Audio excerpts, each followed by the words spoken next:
Hello my dear student and welcome to National Career Point of India. मेरे प्यारे बच्चों, आप सभी का स्वागत है National Career Point of India पर। बच्चों, आज का दिन आप सभी के लिए एक बहुत ही महत्वपूर्ण और ख़ास दिन होने वाला है, क्योंकि बच्चों आज से हम आपकी पढ़ाई की एक नई और मजबूत शुरुआत करने जा रहे हैं। आप में से बहुत से बच्चे ऐसे होंगे जो पहली बार स्टार्ट करेंगे, और बहुत से ऐसे होंगे जिन्होंने पहले भी पढ़ाई की होगी लेकिन उनका बेसिक कमज़ोर रह गया हो। और जब बेसिक कमज़ोर हो जाता है तो छोटे छोटे टॉपिक भी बहुत ही मुश्किल और कठिन लगने लगते हैं।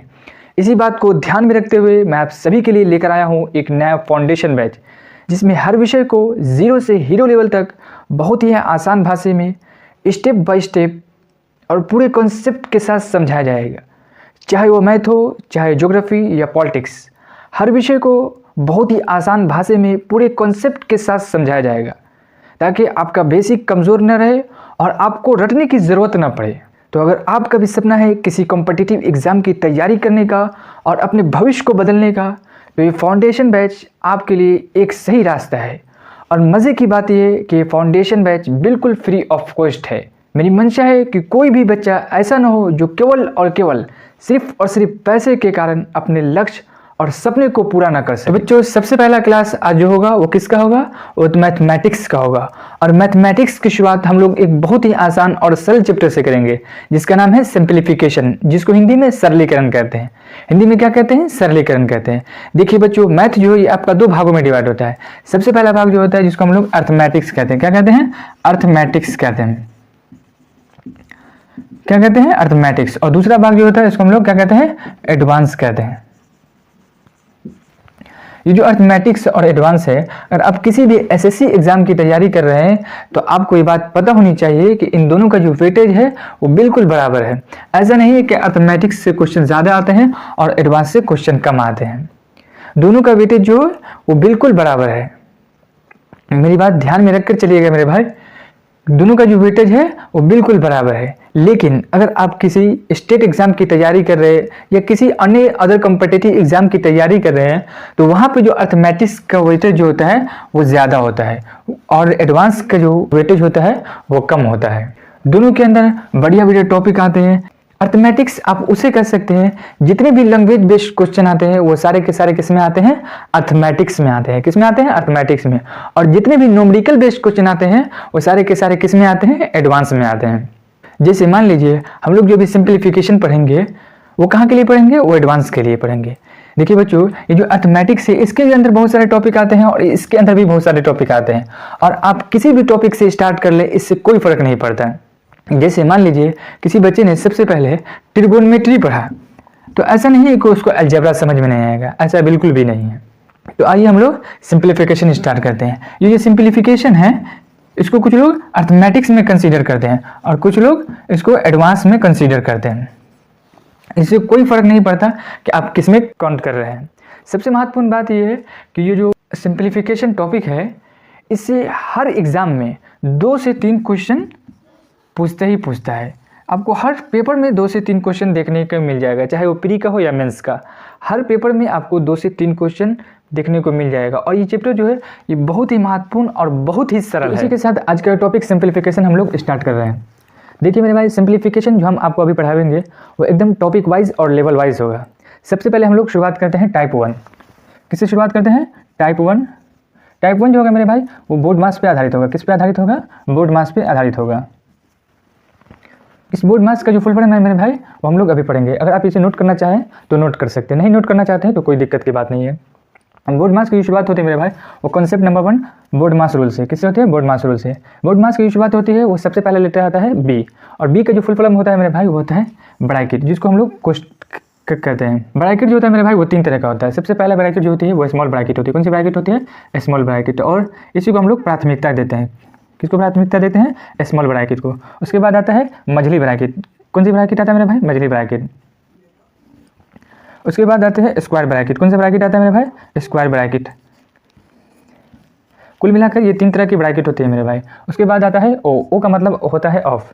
उसके बाद आता है डी। डी का मतलब होता है डिवीजन यानी भाग करना। उसके बाद आता है एम। एम का मतलब होता है मल्टीप्लिकेशन यानी गुना करना। उसके बाद आता है ए का मतलब होता है एडिशन यानी जोड़ना। उसके बाद एस। एस का मतलब होता है सब्सट्रैक्शन यानी घटाना। तो ये जो बोर्ड मास जो मैंने आपको अभी पढ़ाया मेरे भाई, इस बोर्ड मास के ऊपर भी एक वर्ड होता है जो छुपा होता है। सारी दुनिया में मेरे भाई यहाँ पे बोर्ड मास ही पढ़ रही होती है और उसे बोर्ड मास ही याद होता है, लेकिन इस बोर्ड मास के ऊपर एक वर्ड होता है और वो होता है वी।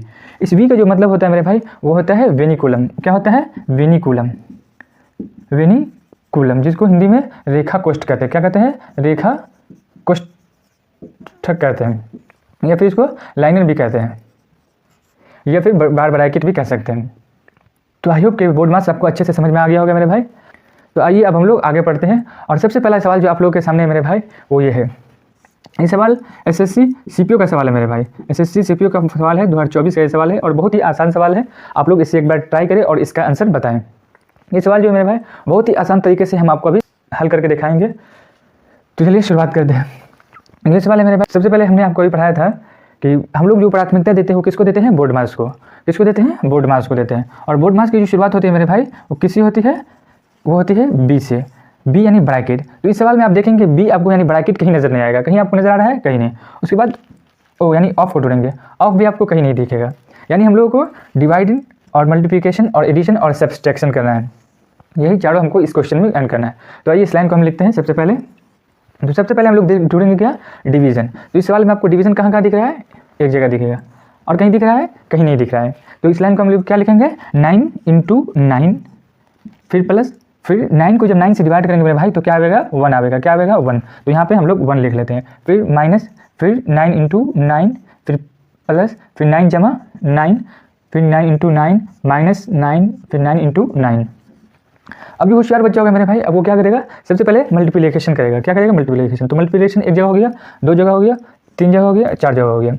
तो 9 × 9 क्या होगा? 81। फिर प्लस का है तो प्लस ले लेंगे, फिर 1 है तो 1 ले लेंगे, फिर 9 × 9 81 हो जाएगा, फिर प्लस है तो प्लस ले लेंगे, फिर 9 जमा 9 × 9 क्या हो जाएगा मेरे भाई? 81। 9 × 9 क्या हो जाएगा मेरे भाई? 81। फिर माइनस, फिर 9 है तो 9, फिर 9 × 9 81 हो जाएगा मेरे भाई।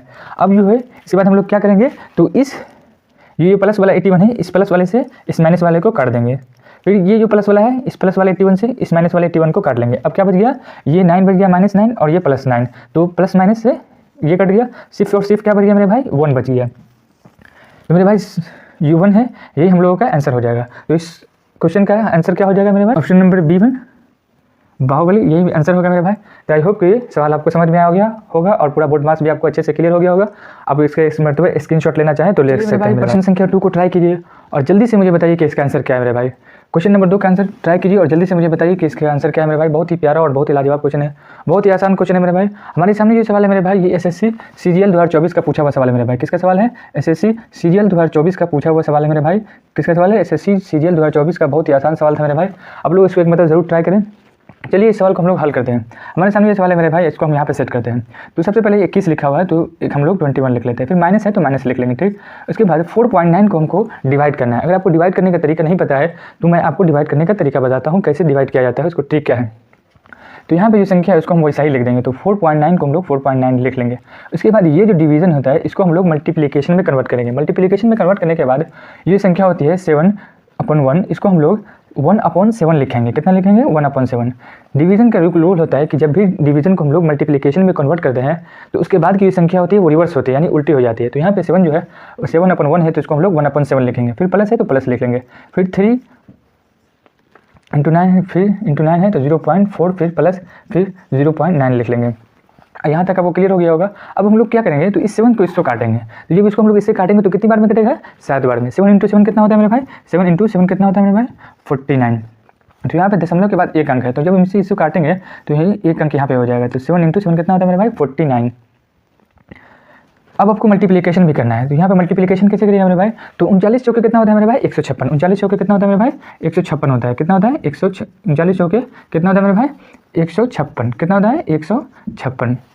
बोलते चलिए, बोलने से आपको बारह भी याद हो जाएगा मेरे भाई। 39 चौके कितना होता है? 156। तो यहाँ पे दशमलव के बाद एक अंक है, यहाँ पे भी दशमलव के बाद एक अंक है। तो ये हम लोग लिखेंगे इसको, तो कैसे लिखेंगे? 4 9 36 के 6 हाथ,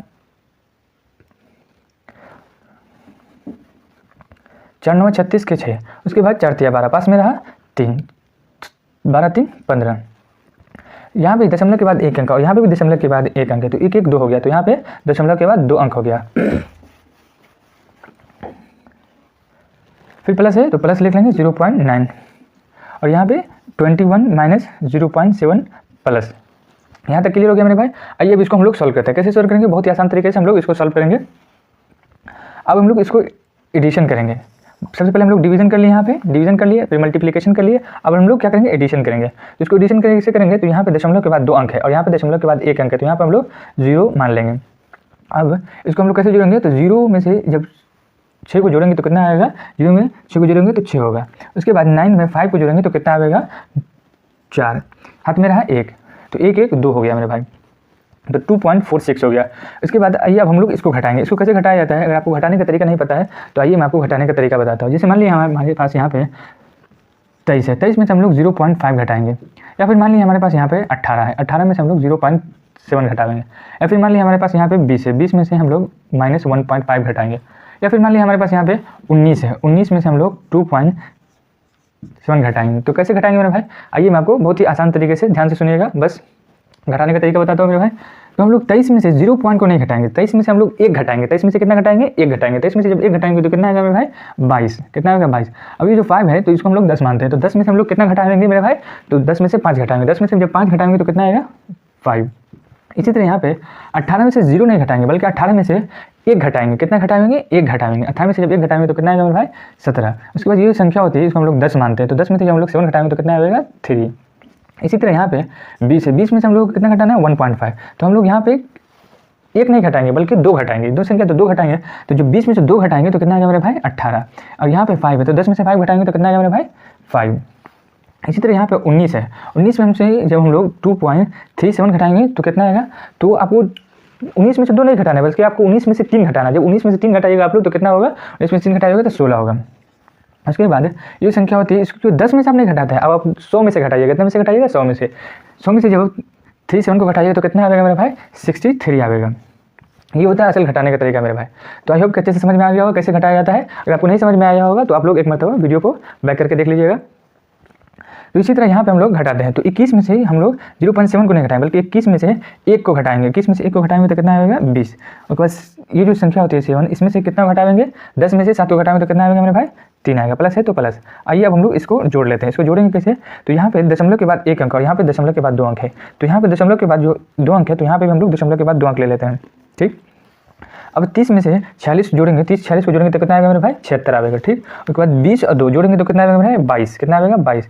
पॉइंट है तो पॉइंट लगा देंगे, तो कितना हो गया मेरे भाई? 22.76। तो आई होप कि यही सवाल आपका हो 76। तो यही आपका आंसर है मेरे भाई। ऑप्शन नंबर डी देर से आया पर दुरुस्त आया मेरे भाई। बहुत ही प्यारा सवाल था जो आप लोगों को मैंने अभी सॉल्व करके बताया। इसी तरह आप लोग क्वेश्चन ट्राई करते रहे।